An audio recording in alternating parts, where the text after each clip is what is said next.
தீபம் அகர்பத்தி ஒரு தெய்வீக அனுபவம். பக்தி ஒளி நேயர்கள் அனைவருக்கும் வணக்கம். இந்த நாள் இனிய நாளாக அமைய வாழ்த்துக்கள். ஏல்பி ஜோதிட ஆசிரியர் சாந்தி தேவி ராஜேஷ்குமார்.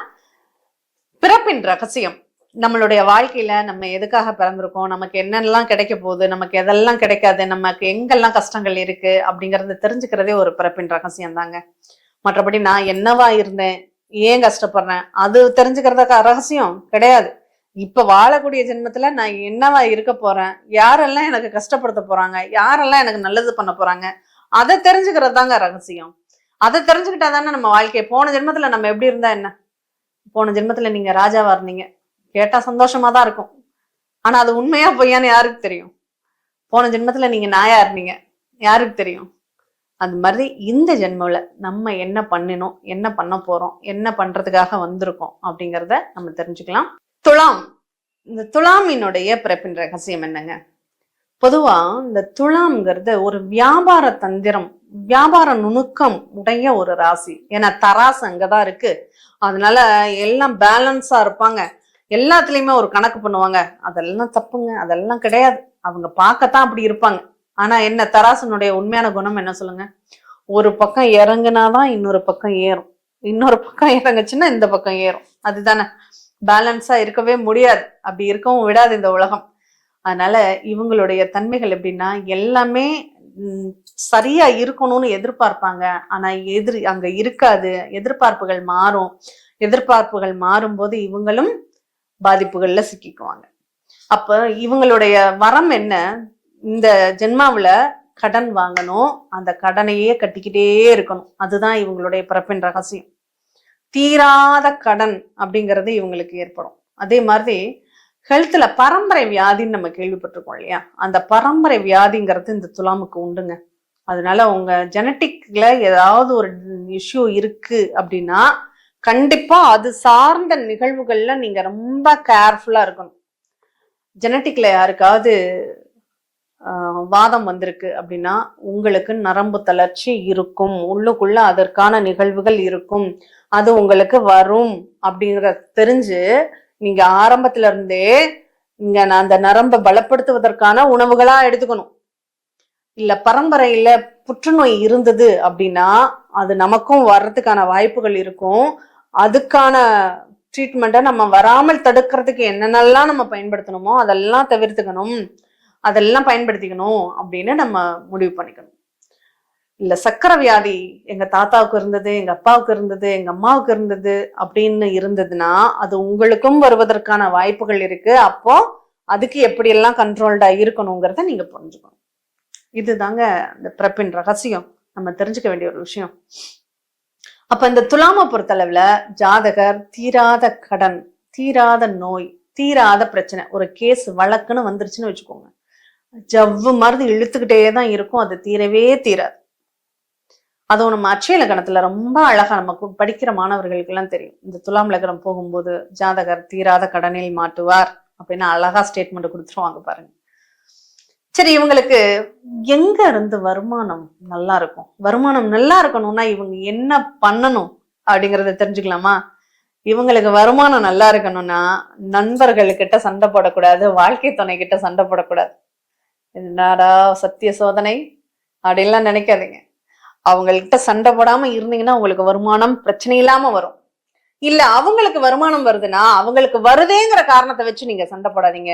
அதுதான் உங்களுக்கு வருமானம். உங்க வாழ்க்கை துணை அல்லது உங்களுக்கு 2 பேர்ல ஒருத்தருக்கு தான் வருமானம், ஒருத்தருக்கு வருமானம் இருக்கு. நிலையற்ற வருமானம் ஒருத்தருக்கு, டெம்பரவரி ஜாப் அல்லது வேலை மாறிக்கிட்டே இருக்கிறது, அல்லது சேலரி இப்படி ரொம்ப கம்மியா இருக்கிறது, அப்படிதான் இருக்கும். ஒருத்தருக்கு நல்ல வருமானம் இருந்தால் ஒருத்தருக்கு நல்ல வருமானம் இருக்காது. அதுதான் இந்த துலாமுடைய நிலை. 2 பேருக்குமே நல்ல வருமானம் வேணும்னு வேலை தெரிஞ்சீங்கன்னா கிடைக்கவே கிடைக்காது. அப்புறம் ஏன் இது தெரிஞ்சுட்டா நம்ம ஏன் அதை அப்படி மெனக்கட போறோம் இல்லையா? சரி, அடுத்து சகோதரம், இளைய சகோதரம் இவங்களுக்கு பிரச்சனைக்குரியவர்களாக இருப்பார்கள். என்ன மாதிரி பிரச்சனை? சின்ன சின்ன பிரச்சனை அவங்களால எப்ப பார்த்தாலும் ஏதாவது ஒரு சண்டை, அப்பா சண்டை கோழி மாதிரி எப்ப பார்த்தாலும் என் தம்பி செலுத்துக்கிட்டு தான் வருவான், என் தங்கச்சி எப்ப பார்த்தாலும் அப்படிதான் இருக்கும் அப்படின்னு சொல்றதெல்லாம் இந்த துலாம் போகும்போது உண்டு. இளைய சகோதரர்கள்ட்ட எப்போதுமே பிரச்சனை. அவங்களுக்காக கடன் வாங்க வேண்டியது இருக்கும்.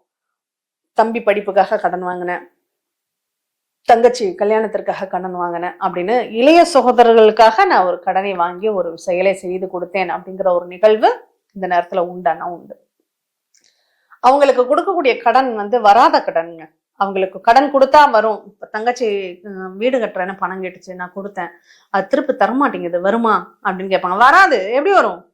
அதுதான் உங்களுடைய பிறவியின் ரகசியம். நீங்க அவங்களுக்கு கடன் படணும், கடன் கொடுக்கணும், அந்த கடனை அவங்க திருப்பி தரமாட்டாங்க அப்படிங்கிறது தான். ஏன்னா உங்களுக்குன்னு கொடுக்கறதுக்கு அவங்கள்ட்ட பணம் வராது, அது உண்மை. மத்த எல்லா செலவும் பண்றா, எனக்கு கொடுக்கறதுக்கு மட்டும் அவள்கிட்ட காசு இல்லையா? உண்மைதாங்க, அவங்களுக்கு பணம் இருக்காதுங்க. உங்களுக்குன்னு கொடுக்கும்போது தான் இருந்தாலும் ஒரு செலவு வரும், அந்த பணத்தை செலவு பண்ணிடுவாங்க. அதனால அது உங்களுடைய கொடுப்பினை, அவ்வளவுதான் அப்படிங்கிறத நீங்க தான் புரிஞ்சுக்கணும். அவங்களுக்கு கடன் கொடுக்குறீங்கன்னா ஒன்னும் என்கிட்ட இல்லைன்னு சொல்லி பழகுங்க. இல்ல கொடுத்தா அதை அவங்க தரமாட்டாங்க, நம்ம தான் கட்டான் போறோம் அப்படின்னு நினைச்சு கொடுங்க.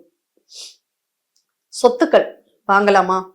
பூர்வீக சொத்துக்கு முக்கியத்துவம் கொடுங்க. நீங்க இந்த துலாம் லக்னக்காரங்க நீங்க யாரா வேணாலும் இருங்க, பூர்வீகத்துல ஒரு இடம் வருது, வீடு வருது, சொத்து வருது, உங்க பூர்வீக சொத்தை காப்பாற்றுவதற்கு முயற்சி பண்ணுங்க.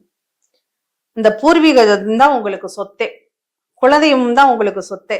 எனக்கு எது சொத்து அப்படின்னா உங்களுடைய குழந்தைகள் தான் உங்களுக்கு சொத்து, உங்களுடைய குலதெய்வம் தான் உங்களுக்கு சொத்து. அதனால உங்களுக்கு குலதெய்வத்தை, குழந்தைகளை ரொம்ப அழகா கொண்டாடுங்க. அதுவே உங்களுக்கு சந்தோஷம், அதுவே உங்களுக்கு சுகம். வீடு நல்லதா இருக்கா? புதுசா இடம் வாங்கி வீடு கட்டணும்னு நினைக்காதீங்க. ஏற்கனவே இடம் இருந்தா வீடு கட்டிடலாம், இல்ல கட்டின வீடு வாங்கி சந்தோஷமா இருங்க. ஏன்னா புதிதாக ஒரு விஷயத்த நான் பண்றேன்னா அங்க வாய்ப்புகள் ரொம்ப ரொம்ப குறையும். அதனால இந்த துலாம் லக்னத்தை பொறுத்தளவுல பூர்வீகம் அப்படிங்கிறத காப்பாத்திக்கிறதுக்கு முயற்சி பண்ணுங்க. குழந்தைகளை ரொம்ப கொண்டாட கத்துக்கோங்க. குழந்தைகள் உங்களுக்கு ரொம்ப நல்ல குழந்தைகளாக இருப்பாங்க. இன்னும் நிறைய பேருக்கு துலாம் லக்னத்துக்கு குழந்தைகள் பிறந்ததுக்கு அப்புறம் தாங்க சொத்தே அமையும். என் குழந்தை பிறந்துச்சுப்பா, நான் இடம் வாங்கினேன், வீடு கட்டினேன், என் குழந்தை பிறந்துருச்சு, நான் பூர்வீகம் எனக்கு கிடைச்சிடுச்சு அப்படின்னு இந்த குழந்தை தான் உங்களுக்கு சொத்தை கொடுக்கக்கூடிய குழந்தைகளாகவே இருப்பாங்க. இல்லைங்க, இப்போ உங்களுக்கு ஒரு 50 வயசுல உங்களுக்கு துலாம் லக்னம் வருது, உங்க குழந்தைங்க சொத்து வாங்குவாங்க, உங்க பேர்ல சொத்து வாங்குவாங்க. அதுதான் நம்ம எங்க அப்பா பேர்ல வாங்கினேன், அம்மா பேர்ல வாங்கினேன்னு வாங்குவாங்க இல்லையா, அது குழந்தைகள் வாங்குவாங்க. அப்படி துலாம் லக்னத்திற்கு ஒரு கொடுப்பினை அப்படின்னு சொல்லலாம். இவங்க ஆரோக்கியம்னா எங்க கவனமா இருக்கணும் தெரியுமா? அவங்களுக்கு த்ரோட் இன்ஃபெக்ஷன், இஎன்டி, காது மூக்கு தொண்டைன்னு இருக்கு இல்லையா, அதுல தைராய்டு சம்பந்தப்பட்ட இஷ்யூ வரும், வயிற்று உபாதைகள் அப்படிங்கிறது வரும், அது ஏதாவது உணவு புறையே இருந்ததுனால பிரச்சனை அப்படிங்கிறது வரும். அதெல்லாம் கொஞ்சம் கவனமா பார்த்துக்கணும். வாழ்க்கை துணை நம்ம முன்னாடியே பார்த்த மாதிரி அவங்க சம்பாதிக்கக்கூடியவங்களாகவே இருப்பாங்க. அவங்க மூலமாவே வருமானம், இன்னும் சொல்ல போனா ஜாதகருக்கு வருமானம் எப்படி வரும்? திருமணத்திற்கு அப்புறமே வருமானம் வரும் அப்படிங்கிற ஒரு நிலையம் இருக்கு. சரி, அதே சமயம் அவங்களுடைய பாக்கியம், அப்பா கொஞ்சம் செலவாளியாக இருப்பார், அப்பாவுக்காக இவர் அதிகமா செலவு பண்ண வேண்டியது இருக்கும். கௌரவத்திற்காக நிறைய செலவு பண்ணுவாரு. கௌரவத்திற்காக தயவு செஞ்சு செலவு பண்ணாதீங்க. கௌரவம்னு நீங்க பாத்தீங்கன்னா அங்க நீங்க வெட்டியா செலவு பண்ற மாதிரி ஆயிடும். எதுங்க கௌரவம்? தட்டப்படலா ஊரே அழைச்சு கல்யாணம் பண்றதுக்கு பேரு கௌரவம் இல்ல, அந்த கடனே இல்லாமல் வாழ்வதற்கு பேரு தான் கௌரவம் இல்லையா? கடனை வாங்கி பெருசா நான் கல்யாணம் பண்ணுனேன்னு சொல்லிட்டு அந்த கடனை கட்ட முடியாம கௌரவத்தை இழக்கிறது எந்த வகையில கௌரவம்னு நினைக்கிறீங்க? என்கிட்ட பணம் இருக்கு, நான் பணக்காரனா இருக்கேன், என்னுடைய கௌரவத்தை காமிச்சுக்கிறதுக்கு நான் செலவு பண்றேன், பண்ணுங்க, அது தப்பு இல்லை. என்கிட்ட பணமே இல்லை, ஆனா இல்லைன்னு எவனும் சொல்லிடக்கூடாது, மூக்கு மேல வரல வைக்கணும். பரவாயில்ல, இல்லாதவனாக இருந்தாலும் கல்யாணத்தை அவ்வளோ கிராண்டா பண்ணிட்டானேன்னு, அதனால 10 லட்ச ரூபா நான் கடன் வாங்கி கல்யாணத்தை, அதுக்கு பேரு கௌரவமா என்ன? அப்புறம் அந்த கடன்காரங்க கேட்கும்போது, கடவுளே நான் கடன் அடைக்கணும், எனக்கு வரம் கொடு அப்படின்னு சாமிகிட்ட வேண்டது எந்த விதத்தில் கௌரவம்? அதனால உங்க பிறப்பின் முக்கியமான ரகசியம் என்ன அப்படின்னா, கௌரவத்திற்காக நீங்க செலவு பண்ணாதீங்க, இருக்கிறத வச்சு நல்லது பண்ணுங்க, அதுதான் கௌரவம். தொழில் ஏற்ற இறக்கத்தோட தான் இருக்கும். இன்னைக்கு வருமானம் வரும், 10 நாளைக்கு வருமானம் வராது, மறுபடியும் வரும். இல்ல எனக்கு மாச சம்பளத்துக்கு போறேன்னா இந்த மாசம் என்னால சேமிக்க முடியும், அடுத்த மாசம் சேமிக்க முடியாது, அதுக்கு அடுத்த மாசமும் சேமிக்க முடியாது, அதுக்கு அடுத்த மாசம் என்னால சேமிக்க முடியும். இப்படி ஒரு ஏற்ற இறக்கத்தோட தான் life up and down. Heart beat எப்படி ஏறுதோ அதே மாதிரிதான் உங்களுடைய ஹார்ட்டும் அப்படிதான் இருக்கும், ஏற்ற இறக்கத்தோட இருக்கும். அதனால கொஞ்சம் இந்த காலகட்டங்கள் ரொம்ப கவனமாக இருக்கணும். லாபம் மகிழ்ச்சி இருக்கா? இருக்கு, நல்லாவே இருக்கு. வெளிநாடு செல்லக்கூடிய வாய்ப்புகள் இருக்கா? நல்லாவே இருக்கு. வெளிநாடு போகணும்னு நினைக்கிறவங்க என்ன பண்றீங்க, ஒரு 9 நாள் அப்பாவுக்கு பாத பூஜை பண்ணுங்க, இல்ல இஷ்ட தெய்வ கோயிலுக்கு விடாம ஒரு 9 நாள் போயிட்டு வாங்க. கண்டிப்பா உங்களுக்கு வெளிநாடு செல்லக்கூடிய ஒரு வாய்ப்புகள் அப்படிங்கிறது கிடைச்சிடும். இஷ்ட தெய்வத்தை நீங்க மனதளவுல வெளிநாட்டு போறதுக்காக இஷ்ட தெய்வத்தை கும்பிடுங்க, கண்டிப்பா உங்களுக்கு வெளிநாட்டுக்கான வாய்ப்பு இருக்கு. வீடு கிடைக்கணுமா, குலதெய்வத்தை கும்பிடுங்க, வீடு அமைஞ்சிடும். இப்படி எந்த நிகழ்வுக்காக என்ன பண்ணணும் அப்படிங்கிறத நம்ம ஜாதகம் நமக்கு கற்றுக் கொடுக்கும். அதன்படி நம்ம வாழ்க்கையை அமைச்சுக்கிறோம்னா கண்டிப்பா நம்ம வாழ்க்கையில நல்லாவே இருக்கும். இளைய சகோதரர்கள்ல பெருசா நம்பிட வேண்டாம். இளைய சகோதரர்களுக்கு கொடுத்து தரலையேன்னு வருத்தப்படவும் வேண்டாம். மூத்த சகோதரர்கள் உங்களுக்கு நல்லதே பண்ணுவாங்க. மூத்த சகோதரர்களால உங்களுக்கு நிறைய நன்மைகள் உண்டு. அதாவது மூத்த சகோதரர்கள் உங்களுக்கு ஒன்றும் பிரச்சனைகள் இல்லை, இளைய சகோதரத்தினால பிரச்சனைகள் இருக்கு. அதை மட்டும் பார்த்துக்கோங்க. நம்ம வாழ்க்கையின் பிறப்பின் ரகசியத்தை தெரிஞ்சுக்கிட்டோம்னா நம்ம அடுத்தடுத்து என்ன பண்ணணும் அப்படிங்கிறத நம்மளால புரிஞ்சுக்க முடியும். பெருசா ஆசைப்பட முடியாது. நான் பெரிய அளவுல தொழில் செஞ்சு நான் பெரிய அளவுல முன்னுக்கு வர போறேன், வாய்ப்பே இல்லை ராசா அப்படிங்கிற மாதிரி நீங்க அன்றாட நீங்க டிபார்ட்மெண்ட் ஸ்டோர் மாதிரி தினமும் வியாபாரம் ஆகக்கூடிய பொருட்களை நீங்க பண்ணலாம். அதுல ஒரு நாள் அதிகமா வரும், ஒரு நாள் கம்மியா வரும். அது பேலன்ஸ் பண்ணி தான் நம்ம வாழ்க்கையை ஓட்டணும். அந்த மாதிரி சூழ்நிலைகளை புரிஞ்சு வாழ கத்துக்குவோம். மீண்டும் இனியதொரு நிகழ்வில் சந்திப்போம். நன்றி, வணக்கம்.